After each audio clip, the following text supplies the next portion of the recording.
Jennifer from Kingwood has some mold worries. Well, her home took 19 inches of Harvey floodwater, Tom, and she's worried about this. The fireplace. Well, yeah, but wait till you hear. Jennifer writes, we just discovered there's sheetrock between the brick and the entire interior fire bricks on all four sides. The insert is not removable without destroying the brick, and obviously she don't want to do that. She says, we found mold inside and treated it inside the little cabinet where the gas on-off thing is, but we're concerned about the state of the remaining drywall. So, Tom, Jennifer wants to know, do they need to tear the fireplace apart to fix this, or is there some way of treating through the brick? I got a different way to go on this question. Yeah. And I remember when this happened back, I think it was Francis or Allison we had. If a fireplace insert goes underwater, you have to get rid of them.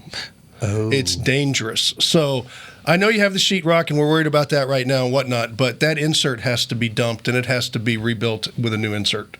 You can't save them and dry them out once they're done, because all the insulation and everything there gets ruined, and that's heat insulation, so it could cause a fire.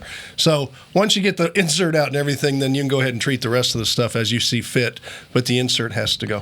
What if, she got 19 inches of water in there. Is it possible it didn't get up to the fireplace? I mean, if it didn't get up to the fireplace and it didn't get up to the sheetrock behind the insert, right?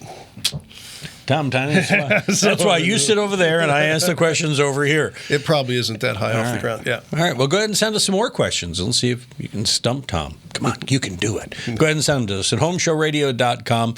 You'll see the SCOM form. You fill it out, and we'll answer it like these videos over here.